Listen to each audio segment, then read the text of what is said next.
Hi, in this video I'm going to answer some really good questions we've gotten here at Yerbba.com on our channel.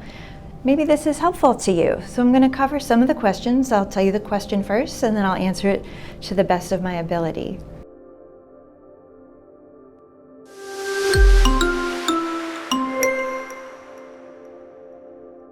The first question is, what is it like to be diagnosed with breast cancer? Oh, that's a hard one. I haven't had breast cancer. What I can tell you is what I've learned from 30 years of being a doctor taking care of people with cancer, and breast cancer in particular. It's really hard to say that being diagnosed with breast cancer is like this for everybody. What I do know is that breast cancer interrupts the life that you had. You're a busy person, right? You have your family, you have your community, you have your friends, you have your job, you have your hobbies, you have plans. You're going to go on a trip, you're going to write a book, and all of a sudden your own story, your own book is interrupted.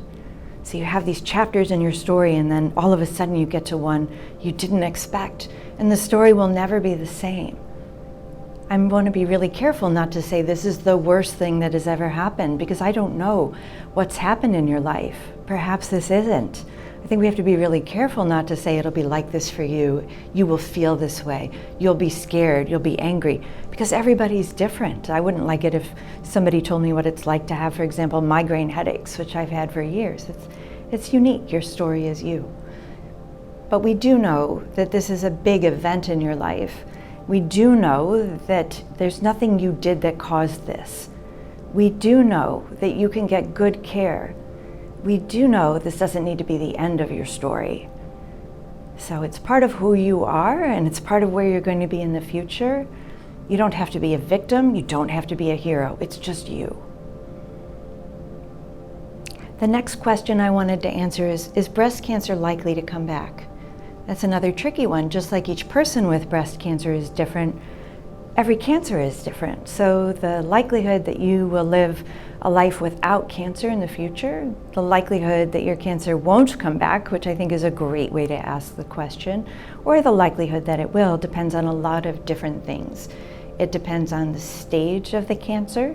It depends on the biology of the cancer or the personality. We have other videos about those sorts of things, like the grade of the tumor, the estrogen and progesterone receptor status, the HER2 status. We'll have links to our other videos. It also depends on how you're treated. And then there are two kinds of cancer coming back. There's cancer coming back in the breast and the neighborhood, and there's also the possibility cancer could come back in other parts of your body. So different treatments have a different impact on those different types of cancer coming back. So it's a hard question to ask of a website and of a video, but this is the kind of thing your doctors will know. Your medical team can answer that. And then equally important is, how do you deal with that information? So how do you live not knowing if the cancer is going to come back? How do you manage that uncertainty and sometimes fear? And also, is it okay to be confident? What I've learned from my patients is you really only have today. You've done everything you can, everything that felt right to you, everything your medical team recommended, and just know that you'll be followed, that you can call your medical team anytime if you have a concern it's come back. Okay, the next question is, what should everyone know about breast cancer? That's a great question. What everybody should know, the first thing is you didn't cause this. You're going through a lot of different things, and in my experience, a lot of people want to know what they did to cause it, because then maybe they can keep it from coming back. And a lot of cultures, we'd rather feel guilty than powerless, right? So if we can say, I caused this because I did such and such, it all makes sense. Our story all makes sense. I did this. There's a cause and effect. But to be honest, that's an extra burden around your shoulders that I don't think you need. Of course, there are things you can do to keep the cancer from coming back, and ways you can take care of your body, not just after breast cancer, but in general, right? Good sleep, move your body, eat healthy foods, take the absolute best care, build your community, people who take care of you. But that's the case whether you've had breast cancer or not. So I think the thing people should know about breast cancer is that they didn't cause it. The second thing you should know is that your story is different and will be different. So when you see things on the internet or you hear things from your friends or from strangers in the grocery store, that's their story. That's not your story. And you aren't necessarily going to have all the treatments your neighbor had or your cousin had or your grandmother had or some stranger you've never met has had. So it's important not to think that all breast cancer is the same. Just like you're not the same, your breast cancer is not the same. The third thing you need to know is we're always making progress in breast cancer. So the way cancer was treated 2 years ago, even 6 months ago, has changed. And it's important to know that we've learned how to treat breast cancer because other people participated in clinical trials. So if you're offered a clinical trial, not only is this a chance to have something better than the best we already have, but it's a chance to help the other people in our lives and people we don't even know. It's a way to sort of build a community of people who help other people. It's a chance to help our metaphorical sons and daughters and siblings and maybe even our own family members. So if you're offered a clinical trial, you're not going to be given no treatment or an inferior treatment. Usually clinical trials look at what we already know is the best treatment, and then can we add to that? So that's the third thing I want you to know about breast cancer. Those are pretty much things I feel everybody should know about breast cancer. The next question is, what does HER2 positive mean in breast cancer? It's spelled HER, and it stands for Human Epidermal Growth Factor Receptor 2. Can you see why we abbreviate it? HER2 is a protein that's on the cell of breast cancers, and we also can find the gene that codes for the protein. All cells have this HER2 protein, but sometimes it's increased above normal. So if the tumor is HER2 positive, we have certain treatments. You can learn a lot more about this in other videos that we have. And don't forget, you can go to Yerbba.com to find out more about your tumor and your treatment options. The next question is, at what age should I begin screening for breast cancer? We have a lot of guidelines for screening for breast cancer. First, let me answer what is screening. In general, when we talk about screening for breast cancer, we're talking about doing breast imaging, pictures of the breast. And the best test we have is a mammogram. We have other tests like MRIs and ultrasounds, and you may have even heard of thermography. Nothing beats a mammogram. Now, you may have heard of people who had a negative mammogram and their cancer wasn't found. That can happen, but still the best test is a mammogram. So what age should we start screening? It depends on a lot of things. If you have a higher risk for breast cancer, maybe you had radiation to the breast area as part of treatment of another cancer when you were young, if you have a gene that increases the risk of getting breast cancer, you're going to be treated differently in those two cases from if you are somebody with average risk.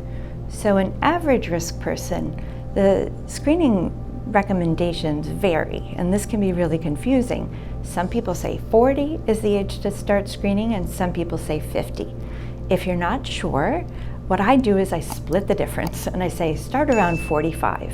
So if your doctor gives you a choice when you want to start, that's a very reasonable compromise. I'm not sure exactly why we go from 40 to 50 with nothing in between. For people who are at higher than average risk, we generally start at 40.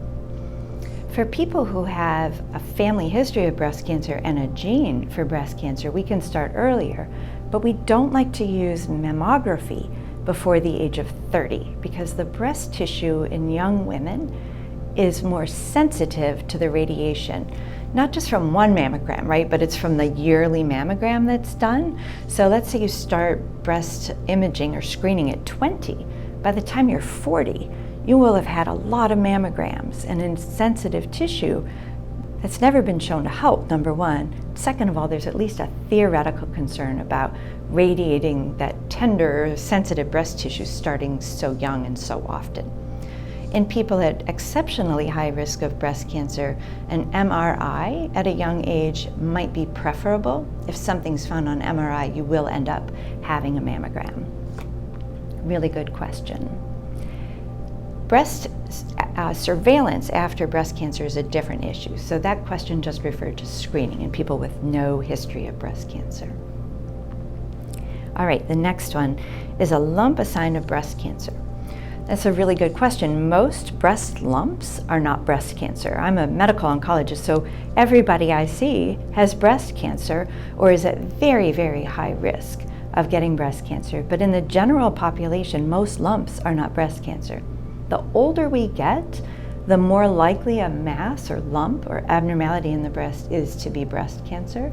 So if a woman who's postmenopausal has a lump in one breast and has never had it there before, we will assume in most cases that that is breast cancer. In a younger person, it's usually not. It's usually a fibroadenoma, which is a benign breast abnormality. It's not cancer. It doesn't increase the risk of cancer. In very young people, so people going through puberty, most masses or lumps, even if there's one in one breast and not in the other, is actually a breast bud.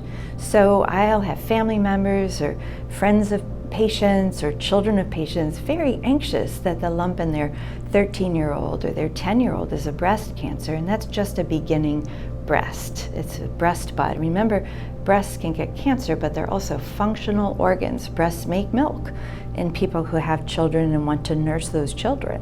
So we have to remember breasts are not just sort of precancerous organs.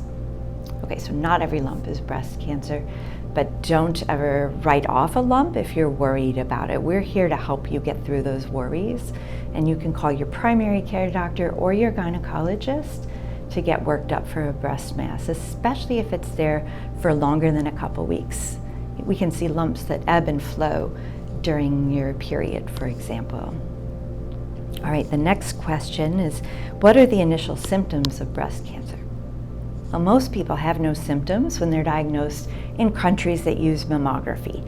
So there are countries where mammography is not available, and in those people, breast cancer will present as a mass, a lump, an abnormality, skin changes, or nipple discharge, or the nipple might be what we call retracted, or the skin might be retracted. It looks like something's pulling the nipple back or even part of the breast back, like there's a little pinch behind the breast. But most breast cancer in England and in the US, in the UK, in other countries with mammography will present as a mass. But we do see those other things like nipple discharge and other abnormalities of the nipple. Occasionally people will present with a mass in the armpit, and that can be a lymph node that's related to breast cancer, not that common. Okay, the next question is, my mother had breast cancer, am I, her son, at higher risk? Really great question, because one of the things I've noticed is that no matter what, when a parent is diagnosed with any medical condition, children want to know, what does this mean for me? It's not selfless, it's actually a survival instinct. So somebody can be diagnosed with diabetes and the children wonder, what does this mean for me? It's not just breast cancer. So in somebody with breast cancer, the family members are at slightly higher risk. Breast cancer in sons is quite uncommon, but it's not unheard of. So the key question you would want to know is, what's the rest of the family history? So if your mother has siblings and parents and aunts and uncles and cousins in whom you know the family history, that can give you more information about your risk as her son. And it's not just breast cancer that we look at other cancers as well.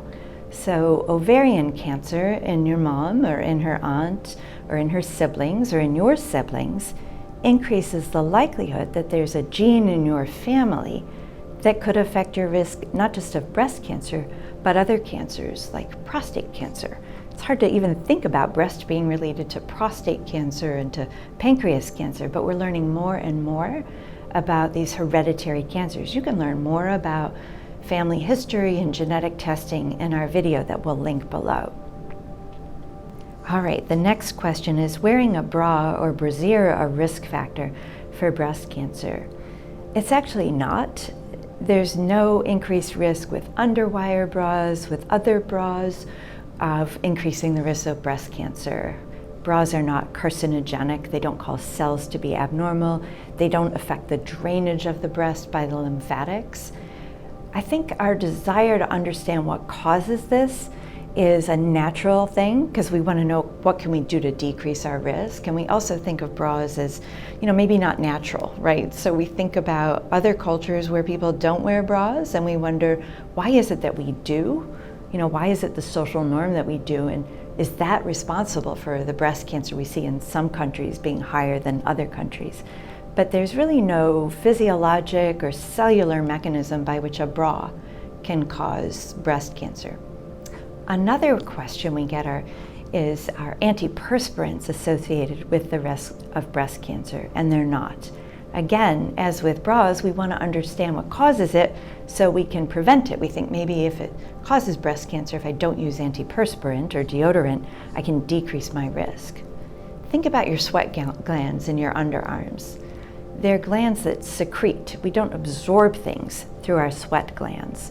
There's really no way molecularly or at the cellular level or in terms of physiology or dysregulation of the normal physiology that an antiperspirant can cause breast cancer. You may have other reasons for not wanting to use aluminum containing antiperspirants, for example, but it's not related to breast cancer. This is one thing I can be really comfortable telling you. Okay, the next question is, why is breast cancer awareness important? That's a really good question. Why do we have this channel? Why do we have Breast Cancer Awareness Month in October? I will say, first of all, that it can be really oppressive. October is one of the months when a lot of my patients get a lot of fear about their breast cancer coming back. Everywhere you turn, there's something pink. There are pink ribbons. There are companies that want you to buy their product in favor of, in support of Breast Cancer Awareness Month. You can see my personal opinions about the pinking of breast cancer in our other video. But breast cancer awareness is important because there are people who don't know that they can get breast cancer. We want people to know what breast cancer looks like, who's at risk, and how do we treat it, and that it's treatable. There are some people who are so afraid of breast cancer because they think it's a death sentence. So they don't seek out care. They don't seek medical care, and then the cancer advances to a place where it's much harder to treat. Some people are embarrassed to talk about breast cancer or their breasts in general. You might have grown up in a family where we just don't talk about breasts, or we just don't talk about cancer. There's some people who think if you talk about it, you make it happen. These are all understandable stories that we have in our families and in our culture and our communities. So breast cancer awareness is to try to help people understand that we are making progress, that you can seek out help, and that we as your medical team are there for you. That's why it's important. We don't want you to be swimming in the soup of breast cancer. It can terrify people, and it can actually backfire, where you can be so afraid of it, you don't get help if you think you might have breast cancer. There's a question from a 13-year-old wondering, could she have breast cancer because she noticed a lump in her breast? And as you can imagine, being 13 years old and being afraid of this is quite frightening. A lot of people that age don't want to talk to their mom or their dad. Maybe they're afraid of going through puberty. So a breast mass in somebody 13 is most likely not breast cancer. It's most likely a normal breast bud. What I will say is, if you're young and you're worried, and you're afraid to talk to a parent, is there somebody else in your life you can talk to? Do you have an aunt, a cousin who's older?